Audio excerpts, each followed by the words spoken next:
Damos início a mais um programa Anatomia do Poder, que vai ao ar há mais de 12 anos, todos os domingos, para todos os estados do Brasil e para o Distrito Federal, para se ter o conhecimento que é o poder público, privado, acadêmico, universitário, sindical, esportivo, enfim, todas as formas de poder através daqueles que detêm o poder.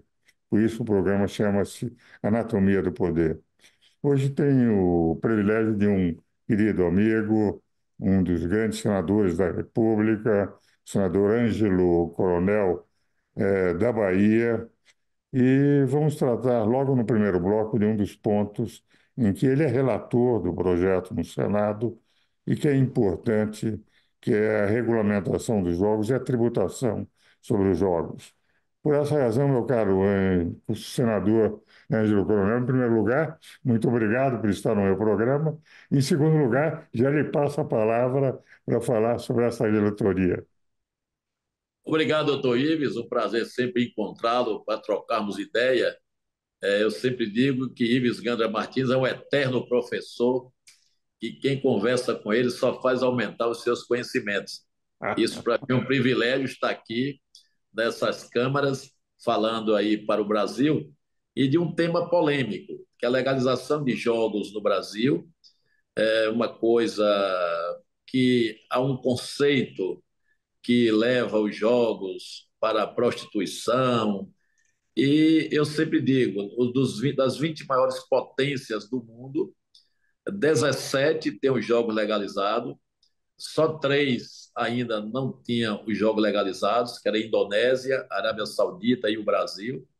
Nós aprovamos em dezembro a primeira lei da legalização dos jogos online e das apostas esportivas. Para os amigos que nos ouvem, apostas esportivas são as apostas atinentes ao futebol, a voleibol, as práticas esportivas, onde a pessoa aposta no placar, no primeiro gol, no pênalti. É uma infinidade de modalidades de apostas nesse quesito, apostas esportivas. Depois também nós aprovamos nesse mesmo projeto, que eu fui o relator, a legalização dos jogos online, que na verdade é um cassino online. É uma prática também que já tem no mundo todo. As grandes potências já exercem essa atividade, já virou uma atividade econômica, né? Nem atividade de costume, nem esportiva, é econômica. Para os senhores terem uma ideia, quase 5 pontos do PIB da Itália é oriundo da arrecadação dos jogos. Então, o Brasil não poderia jamais ficar fora dessa atividade econômica que já é bancada livremente no Brasil. Não é ninguém está inventando nada, os jogos já estão aí sendo bancados, de jogo do bicho a jogos online, e sem ter um centavo de receita para os cofres da União. Para vocês terem uma ideia, só com o advento da aprovação do nosso relatório, 134 empresas de jogos online fizeram requerimento para se legalizar no Brasil. Só de saída já gera uma receita extra orçamentária na ordem de 5 bilhões, só na venda da outorga. Fora ainda os impostos que vão ser gerados a partir dos jogos estarem legalizados. Agora, doutor Ives e meus caros webnautas, o que mais me deixa surpreso é que o governo, quando mandou esse projeto, e que eu fui escolhido relator, era uma pressa para votar, porque era a receita nova para os cofres da União. Nós estamos falando de 5 bilhões que seria na testa, de uma vez só, que é uma venda de outorga. Mas, infelizmente, já se passou aí dezembro, janeiro, fevereiro, março e abril chegando, e a letargia da Fazenda é uma coisa impressionante. Eles têm pressa para mandar o projeto, se aprova com pressa para poder ajudar o governo a ter novos recursos. Mas quando aprova, vem aí a morosidade para implementar, para fazer as suas portarias. Então, com isso, são 5 bi que poderemos estar jogando pelo ralo, repito, pela letargia por parte do Ministério da Fazenda. Claudica, um dia tem um secretário, saiu, foi demitido um mês atrás, agora nomearam outro ontem. e espero que agora, com essa nova oxigenação no chefe da equipe das apostas esportivas, se saiam as portarias definitivas para que os players, ou seja, as empresas que estão fazendo esses jogos mundo afora e também as brasileiras, possam já jogar, ou seja, arrecadar oficialmente. Porque essas empresas, doutor Iber e meus caros internautas, elas jogam já há muitos anos no Brasil. Repito, sem pagar um centavo de imposto. E agora eles vão pagar 12% do GGR, ou seja, do seu lucro bruto, eles vão pagar 12% de receita, mas dessa nova receita para o país. Nós estamos falando aí, doutor, na casa aí, aproximadamente, acredito que no próximo ano, poderemos chegar aí a cada de 15 bilhões de arrecadação fruto dos jogos. Esse ano, como está nessa morosidade, poderemos chegar a 5 bi com a venda das outorgas e talvez mais uns 3, 4 bi já fruto do imposto gerado das apostas esportivas. Então, esperamos que isso venha a acontecer para que o governo não venha dizer, não venha crucificar o Congresso Nacional, que não ajuda a ter novas fontes de recursos. Eu sempre digo, escocha fiscal nesse país, eu vou ser contra sempre. Não dá para ficarmos aqui sentados de braços cruzados com a escocha fiscal que o governo quer fazer a cada dia. O governo tem que cortar despesa, não simplesmente aumentar despesa e ir atrás de receita nova para cobrir o rombo. Isso aí é uma coisa que tem que ter um equilíbrio. Mas nós estamos aqui vigilantes para isso, doutor Ives Gana Martins. Senador, sabe que eu fico muito satisfeito. Esse é um livro que eu estou lhe mostrando, Teoria da Imposição Tributária. Esse livro foi a minha tese de doutoramento em 1982. A primeira tese de doutoramento da Universidade Mackenzie na área de Direito. Eu sou o primeiro doutor oficial da Universidade Mackenzie desde 1982, portanto, há 42 anos atrás. O que ocorreu? A minha tese, Teoria da Imposição Tributária, toda a terceira parte da tese desse livro, que foi publicado em 1983, é no sentido de tributar sobre aquelas operações que ficam na borderline entre as chamadas operações lícitas e ilícitas. E mostrava da necessidade de regulamentar de uma forma em que se pudesse ter receita para o Estado e não para os criminosos da legalização do jogo. E mostrava naquela época, na tese, senador, como os brasileiros iam para o Uruguai, iam para o Paraguai, iam para os outros países, gastaram dinheiro brasileiro e no Brasil, quando jogavam, jogavam ilicitamente o jogo de bicho, sustentando clubes de futebol, sem que o governo recebesse nada. Mostrava que Escolas de samba. é um problema de regulamentação, exclusivamente de regulamentação e fiscalização, como acontece em todos os países.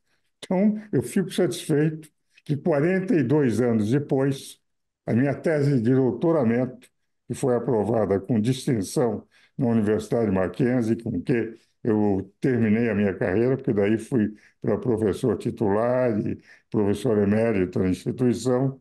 Agora, o senhor está conseguindo relatar e possa se transformar numa realidade. Porque é um verdadeiro absurdo. Nós não temos receita daquilo que nós sabemos que ocorre e jogos que existem. Se eu tenho loteria esportiva, se posso apostas em cavalos, lembra-se que um dos tangos mais famosos do mundo é Por uma Cabeça. E Por uma Cabeça é alguém que ficou pobre, perdeu a mulher e a fortuna jogando em corridas de cavalos. O que vale dizer, nós temos que aproveitar e ficar com o recurso e, ao fiscalizar, vamos ter a possibilidade, efetivamente, de não permitir que os criminosos aqui dirijam os jogos ilegais. Parabéns, coronel. Eu acredito, doutor Ives. Senador, Eu acredito, eu até parabenizo pela sua tese, já prevendo o futuro. Quer dizer, há 46 anos atrás, o senhor já estava com isso na mente e hoje está na atualidade, o seu livro que foi escrito lá atrás. Porque, na verdade, essa atividade econômica nova, eu repito, nós não podemos prescindir dessa receita. Qual é a polícia que vai coibir as práticas de jogo no Brasil? É impossível. Tentam fazer a repressão, o jogo do bicho, ninguém nunca conseguiu debelar nem acabar com o jogo do bicho, que já é cultural. E agora as apostas esportivas também já virou cultural, já está no dia a dia do brasileiro. Aliás, no dia a dia da população mundial. Então nós temos que aproveitar isso aí para gerar novas fontes de recursos para União, estados e municípios. Parabéns pelo seu livro de outrora. Mas o senador Ilker considera isso importante, porque, na verdade, existem teses moralistas que são importantes e outras teses moralistas que são imorais. Pelo seguinte, como o senhor bem demonstrou, a regulamentação eu posso fiscalizar para saber onde é que está se gastando, quem é que está gastando, como é que está gastando. O que vale dizer, além de gerar receita, nós vamos ter uma fiscalização. O que é ilícito e ilegal fica sempre no campo de criminosos que exploram, a União não recebe dodo e fazemos fortunas daqueles que estão fazendo a prática ilegal. Espero que o senhor seja muito bem-sucedido nesta relatoria. Agora, senador, nós vamos Doutor, agora.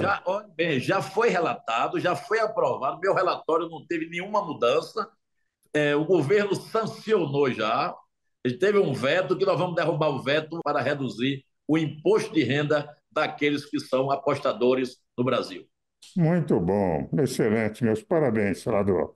Vamos agora aos nossos comerciais e vamos voltar no segundo bloco para falar sobre um assunto também relevante, que é a reforma tributária. Damos continuidade ao nosso programa Anatomia do Poder, hoje entrevistando o eminente senador Ângelo Coronel, representante da Bahia pela Federação do Senado Federal. E como eu faço em todo o programa, eu ofereço um livro que vou lhe mandar, senador, que é A Era dos Desafios. Quais são os desafios que temos que enfrentar na humanidade? Livro que eu escrevi há 3 anos atrás, mas que continua ainda atual. Meu caro senador, depois de termos feito o primeiro bloco, em que me alegrou ver, 42 anos depois, aquilo que eu escrevi na minha tese de doutoramento, realizado graças ao senhor na relatoria do seu projeto, vamos agora discutir um outro aspecto que me parece importante. É a minha preocupação com a reforma tributária, senador. E a preocupação com a reforma tributária decorre do seguinte: nós tivemos, para simplificar a legislação tributária atual, na Constituição, eu participei da audiência pública, a primeira, uma das primeiras, no Constituinte, em 1987, quando estávamos formando o nosso sistema tributário. Todos consideram que o sistema atual é caótico. Para substituir o que eles consideram uma legislação extremamente complicada a partir da Constituição, nós criamos, como texto constitucional, 3 vezes mais dispositivos em nível constitucional do que temos atualmente, senador. Ponto primeiro. Segundo, 5.569 municípios, 26 estados e Distrito Federal, em nível de arrecadação e distribuição dos mais importantes tributos, que era sempre o ICMS para os estados e ISS para os municípios, para os médios e grandes municípios, por um conselho gestor concentrado em Brasília, que vai para 5.569 entidades federativas, mais 26 estados e Distrito Federal, com apenas 54 representantes, receber, distribuir e fazer com que haja essa distribuição, o que representa uma redução notável da autonomia financeira das entidades federativas para uma centralização num conselho. Terceiro ponto: todos os estados e municípios exportadores líquidos de produtos e serviços vão perder receita, que hoje eles recebem mais mandando e o Estado e município a que se destinam recebem menos, e agora eles não vão ficar com nada do que vão mandar, e na conta entre o que eles mandam e o que eles recebem, eles vão ser sempre deficitários, que são exportadores líquidos. Estados e municípios importadores líquidos vão ganhar. Estados e municípios exportadores líquidos vão perder. Os que vão ganhar não vão reclamar. Os que vão perder vão ser compensados pela União. Vale dizer, de algum lugar vai ser tirado esse tributo. Os cidadãos, será o endividamento, o aumento de tributação? E última questão, quarto ponto, e que me parece também importante nessa colocação. Estados e municípios que vão perder e que vão ser compensados, a forma de compensação será automática, ou para se mostrar que estão perdendo e ganhando, vai ter que haver uma forma complexa que poderá gerar algo que até hoje se reclama e que aconteceu com a Lei Complementar 87 em relação ao ICMS, que até hoje os estados reclamam da União de que não foram compensados sucessivamente. São quatro problemas que eu coloco e que o senador, melhor do que eu, pode me responder. Doutor Ives, eu gostaria que Deus me desse a dádiva de ter essa cabeça pensante, esse computador ambulante que chama-se Ives Gandra Martins, que lembra de todos os pontos com tamanha rapidez.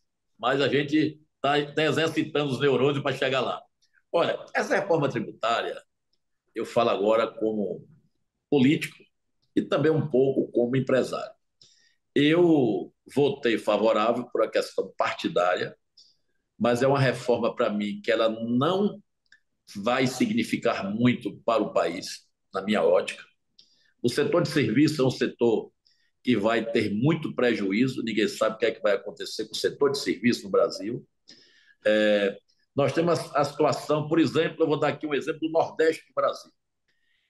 Uma fábrica para se instalar no Piauí da vida, no Sergipe e até na Bahia, se ela não tiver um incentivo fiscal por parte do governo estadual, que, ou seja, uma redução do ICMS, a pessoa não vai instalar sua fábrica lá. Então, os estados vão perder a sua autonomia logo após essa reforma tributária estiver já madura em vigor. Então, eu não posso, tudo bem, talvez o Sudeste fique uma ideia mais alvissareira que vai ser bom. Mas eu falo aqui pelo Nordeste, no qual eu sou nordestino e represento o Nordeste. Eu tenho ela como uma falácia. Eu acho que essa reforma tributária não vai resolver nada. E quem vai terminar pagando a conta é o cidadão brasileiro.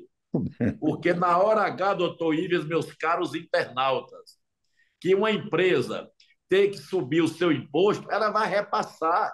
E quem vai pagar a conta é o comprador. Quem é o comprador? É o cidadão brasileiro. Então, na verdade, é uma proposta politiqueira que estão colocando isso como se fosse o grande tema do Congresso Nacional, mas eu tenho essa desconfiança que a gente trabalhou aqui 6, 7 meses nessa reforma e ela não vai para lugar algum, lugar algum. Por exemplo, cesta básica. Todo mundo quer botar o seu produto na cesta básica, quer ter a alíquota zero. Eu recebi aqui, doutor Ives, e meus caros internautas, um pessoal que representava as padarias, panificadoras. No rol dos produtos da cesta básica está lá pão. Mas tem que ser um pão francês, não pode ser um pão branco. E para mim tudo é pão. Então, se o pão está lá com a alíquota zero, para mim pode ser pão de sal, pão de leite, pão branco, pão preto, que tudo é pão. Por exemplo, eu gosto do pão de sal, o senhor já pode gostar do pão de leite, ou tu gosta do pão de forno. Então, quer dizer, são tantos itens que vai gerar uma polêmica. Teve gente que me procurou dizendo, coronel, nós temos que botar um salmão na cesta básica. Eu falei, é ótimo, mas não dá. Então não é cesta básica, entendeu? Então, tem tanto produto. Eu recebi a semana passada o pessoal do grupo americano quer botar especiarias na cesta básica. Falei, gente, a cesta básica é o básico que alimenta uma família. Não dá para você botar especiarias na cesta básica. Ah, mas ela substitui o sal. Falei, poxa, aí, são argumentos em cima de argumentos que na hora da edição das leis complementares vai ser uma briga grande, pesada, vai ser um lobby dos segmentos nesse Brasil grande. Quem está em regime especial não quer perder. Eu pergunto sempre a alguns amigos, como vai ficar banco? Como vai ficar a construção civil, que tem um imposto subsidiado? Como é que vai ficar, vamos supor, a carne bovina? Porque tem produtos que têm diferenciação no seu imposto e estão querendo mais. E tem outros que não têm, que querem se igualar. Ou seja, e quem vai pagar essa conta? Então, eu acho que esse incremento de receita versus o cidadão não ser sacrificado, essa disputa aí não vai cair bem. Porque eu não tenho dúvidas, o senhor, por exemplo, advogado, o senhor vai ter uma tributação mais elevada agora no seu escritório. O senhor vai ter que subir o preço dos seus honorários, porque o senhor não vai bancar o governo um aumento da sua carga tributária. E o senhor sabe por onde é que vai? Os advogados pagam hoje uma taxa fixa de ISS de um salário mínimo por ano e 3,65 de PIS/COFINS. PIS/COFINS. Mesmo com a redução de 30%, se for 27%, como o governo está dizendo, a alíquota básica, nós caímos para 18,9%, o que vai 17,89%, que vale dizer, nós vamos ter um aumento, mesmo com a redução de 30%, de 6 vezes. Setor de construção civil, que paga normalmente o máximo de 5%, mais os 7,65 ou 3,65, conforme adote um ou outro regime, vai para 27%, porque não é excepcionado. Então, quer dizer, na prática, por outro lado, eu pergunto, senador, de onde serão tirados os 60 bilhões que a União terá que tirar para compensar quem vai perder? Isso é ilusão, doutor Ives Gandra. Esse fundo de 60 bis vai ser uma ilusão total. Ilusão total. Por exemplo, o setor que mais emprega no Brasil, ainda acredito, seja a construção civil. Quer dizer, cadê o incentivo à construção civil, que é o gerador de emprego? Se ela gera emprego, o cidadão vai ganhar. Se ele ganha, ele vai comprar. Se ele compra, ele vai o quê? Fortalecer a loja tem que repor seu estoque na indústria, vai fortalecer a indústria. Mas se não tiver essa geração do emprego e com subsídio para a construção civil, não vai vingar. Hoje nós temos o RET, Regime Especial de Tributação, onde nos programas sociais você paga 4% imposto único. Ótimo, mas até então nada de estar em prática. Nada de prática, é só a balela, só a conversa, só as entrevistas bonitas no meu governo, na minha gestão. Eu fiz a reforma tributária. Eu quero ver que reforma é esta. Que até agora, para mim, é tentar reformar a mente dos incautos brasileiros.